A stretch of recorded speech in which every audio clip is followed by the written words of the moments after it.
One way to multiply two binomials is to arrange them in a grid. And I'm going to demonstrate that for you now. It's pretty straightforward.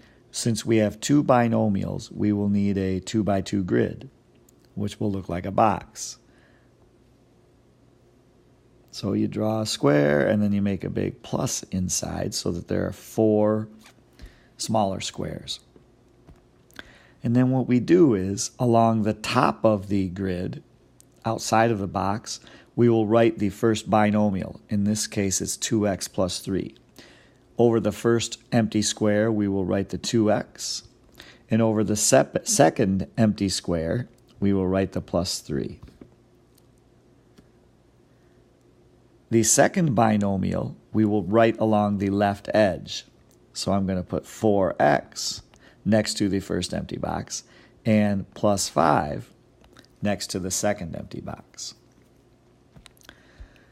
From here, we're just going to take turns multiplying these terms and placing the result in the box. For example, in this upper square right here, I'm going to multiply 2x times 4x. And the way you do that is first you do 2 times 4, which is 8. So you multiply the coefficients. Then you do x times x, which is x squared. And that's how we find the first term in the first box. We repeat that process until we fill the whole grid in. So the next thing we're going to do is multiply 3 times 4x. 3 times 4 is 12. There's nothing to multiply the x to, so it's just 12x. Then we'll do 2x times 5. 2 times 5 is 10. There's nothing to multiply the x to, so we'll just write it next to it.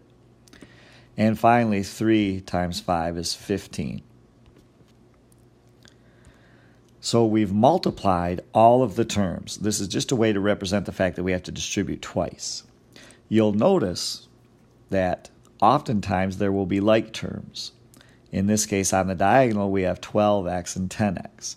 I just want to note that that makes 22x. To write the result of 2x plus 3 times 4x plus 5, we simply write down what's left in the box. So the first term in our answer is 8x squared. The second term is this sum, which we wrote as 22x. And the final term is the 15. Notice this answer is a quadratic trinomial, so we use our language there to identify this thing or classify it. It is simplified. There are no like terms to combine, and the terms are written in descending order. And this is what we're looking for when we multiply these two binomials. We'll make a grid, fill in each empty square in the grid by multiplying terms, and then write our result, our product, in descending order. Let's try another one. So once again, I'm going to draw that 2 by 2 grid,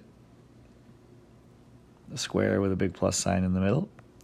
I will label the top with 4x and minus 2.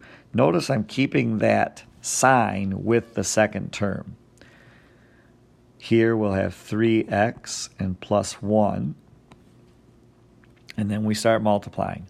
4x times 3x is 12, and then x squared, because 4 times 3 is 12, and x times x is x squared. Negative 2 times 3x is negative 6, and then we'll write the x on there. 4x times 1 is 4x.